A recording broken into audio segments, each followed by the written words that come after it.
Elon Musk in the Oval yesterday gave us some information on that. We're just wondering if there's some proof, evidence. Is the White House willing to share evidence of those fraud claims, or can Elon Musk come to the briefing room and share material evidence of what he's talking about? Sure, I would love for Elon Musk to come to the briefing room. That's why we had him go to the Oval Office yesterday, where I think he provided great answers. He was speaking in layman's terms, speaking common sense to all of you in the media, but also to Americans at home. But I would say especially to all of you in the media, because I think it's a real fallacy that there's this alleged lack of transparency when it comes to Doge.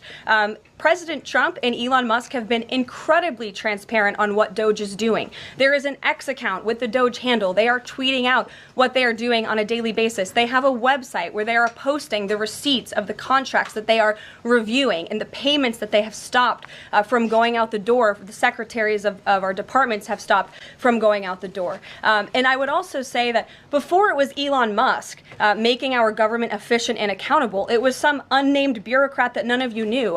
Elon Musk is the richest man in the world. He's also now one of the most highly scrutinized men in the world alongside President Trump because of what he's doing and the access that he is allowing. So there's great transparency. As for the actual receipts, we are happy to provide them, and I actually brought some today because all of you know I love to bring the receipts. We have contracts upon contracts that we can send and provide this information to you. Let me be very clear. We are not trying to hide anything. We have been incredibly transparent, and we will continue to be. These are screenshots of contracts that Doge found across our government. This is a DEI contract, $36,000 for U.S. citizenship and immigration services. That is against the president's policies and his America First agenda. This is a $3.4 million contract, a Council for Inclusive Innovation at the U.S. Patent and Trademark Office, Department of Commerce, another DEI contract that Doge identified. I can continue to go through these.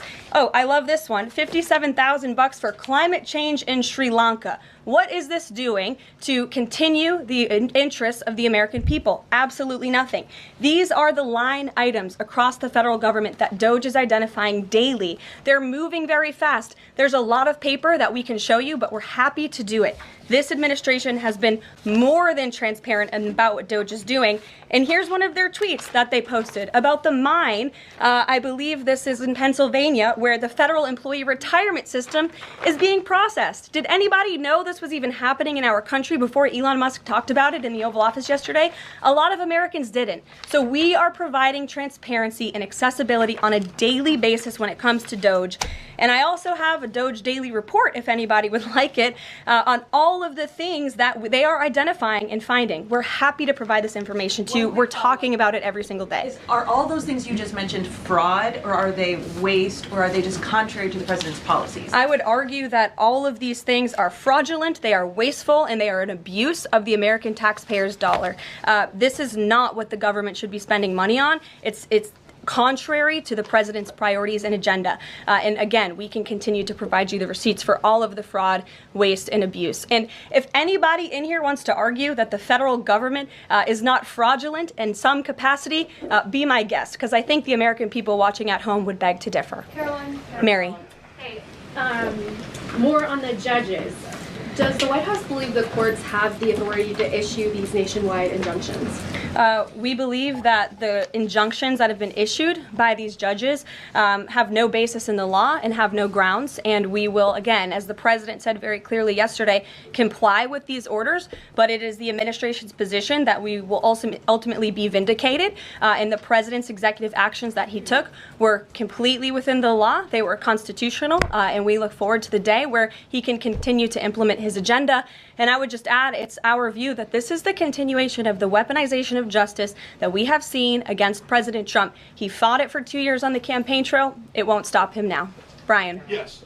I want to go back to Doge just for a second. Earlier, the subcommittee headed by Chairman Marjorie Taylor Greene, her and her staff discovered $2.7 trillion in improper payments to Medicare, Medicaid, overseas, to people who should not have gotten it. Some in this room might have missed that press conference. Can you elaborate on what the president is thinking at this point. Well, again, that's another example. There's a very long list of the fraud, waste, and abuse that Doge is identifying on a daily basis. Elon Musk also talked about yesterday about Social Security payments that are going out the door for people who are no longer with us, unfortunately. I would say that is certainly fraud. There's also a lot of contracts they've identified that, just as a hypothetical example, are $1 million, but only 500,000 went out the door. So where's the rest of that cash? And so that's the thing. Those are the things that Doge is working on every single day. And I would just remind everybody in this room, this is what President Trump campaigned on doing. He's delivering on a promise that 77 million people elected him to do. James. Thank you very much, Caroline. Two foreign policy questions, if I may. Sure. First, the statement that was released after this morning's phone calls identified Mr. Witkoff as the special envoy who will be part of the delegation that undertakes to resolve the Russia-Ukraine war. I had thought that that individual was General Kellogg, and so can you clear that up?